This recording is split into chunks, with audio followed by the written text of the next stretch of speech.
No vídeo anterior, descobrimos que é uma função capaz de descrever fenômenos que se repetem, mas existe uma pergunta.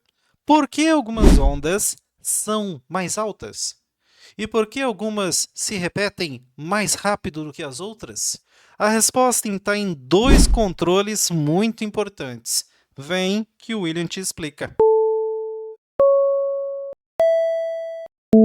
Agora, com essa animação, vamos trabalhar com a equação do seno. E vamos observar o que acontece se nós aumentarmos a constante que multiplica a constante seno. Multiplica a função seno, que chamamos de a amplitude. Se aumentarmos, veja que a altura da função ela aumenta, ela fica mais alta. Porém, a sua largura não muda. Agora, se a gente diminuir, ele também diminui.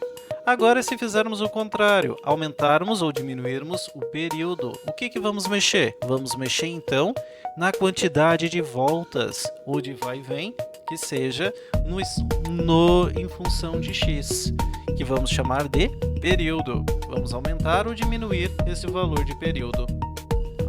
Então, a amplitude é a altura da onda e o período é o espaçamento que demora para a onda fazer uma volta completa. Agora, pessoal, vamos então analisar algumas variações da nossa função seno. O que nós podemos variar então na função seno? Nós podemos variar a amplitude dela. Então, veja que aqui nós estamos com uma amplitude igual a 1. E se nós quisermos aumentar então essa amplitude, o que nós vamos fazer? Bom, na frente da função seno, nós temos uma constante. Quando ela vai de 1 até menos 1, então quer dizer que essa constante a é igual a 1. Agora, se a gente dobrar esse valor, botar igual a 2, então agora o valor vai até 2. Se nós colocarmos, então, 10, então agora a nossa função seno ela vai do valor máximo de 10 até menos 10. Essa, então, é uma das variações que nós podemos, que fazem a nossa função seno. A cosseno é a mesma coisa. Qual é a outra coisa que nós podemos, então, variar? A outra coisa que nós podemos variar na nossa função seno é o período, ou seja, qual é a quantidade de vezes em que ele cruza e faz aqui um ciclo completo, né? Então, como é que a gente vai variar isso? Nós vamos variar o argumento que está dentro da nossa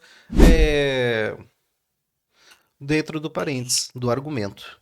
Antes disso, a gente falou de aumentar a amplitude, né? E se a gente quiser diminuir a amplitude? Vamos diminuir a amplitude uma vez aqui, só para a gente fazer o progresso correto, né? Se a gente quiser diminuir a amplitude ou colocar um valor negativo, só para variarmos aqui, ó, o que vai acontecer? Ela vai ficar só inversa, né? Se botarmos um menos 1, ela só vai inverter.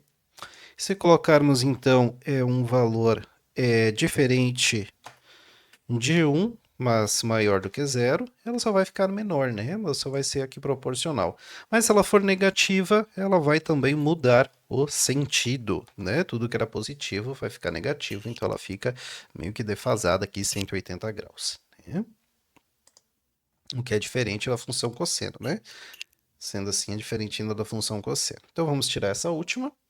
Bom, agora vamos mudar então o período, que é a quantidade de voltas que ela dá aqui. Então, se nós colocarmos então um fator dividindo por 2 dentro do argumento, olha o que vai acontecer. Não fui inteligente, né? Deixa eu botar uma igual aqui, aí a gente vê. Então, o que aconteceu? O meu período aumentou. O meu período aumentou, então agora cabe somente menos ciclos lá dentro.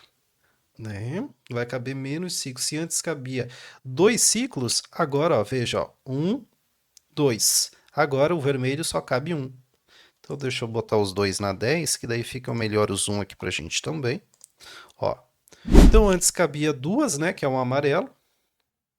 2. Agora cabe só uma. E se a gente fizer, então, e se nós fizermos, então, o contrário? Em vez de dividirmos, vamos multiplicar por 2. Veja que antes, onde cabia aqui em amarelo, cabia 2, agora cabe 4.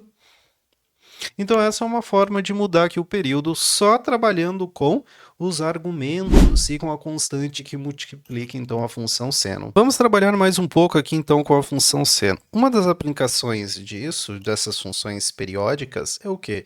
É música, é fazer algum tipo de sinal. Então, conforme o período dela, ou da amplitude, nós temos um determinado nível de som e de música, tá? Então vamos colocar aqui uma onda inicial, onde vocês vão ver aqui que ela tem um período.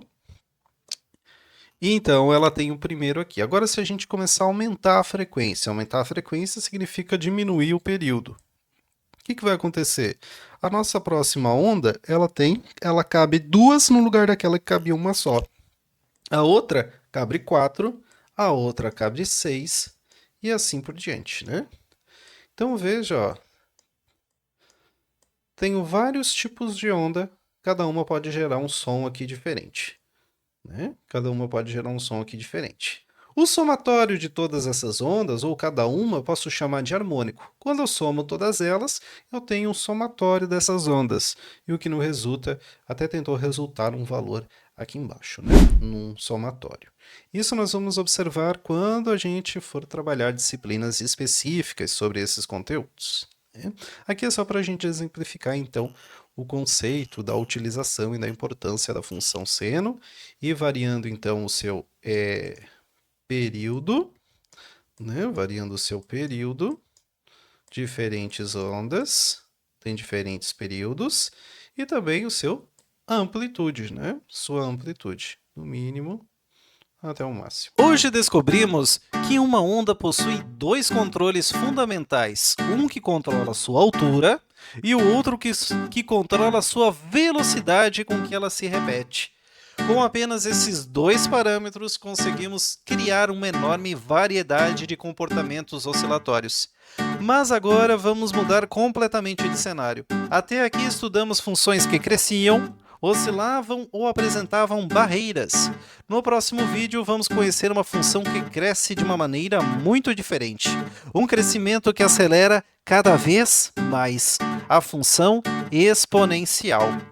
Valeu! Até a próxima!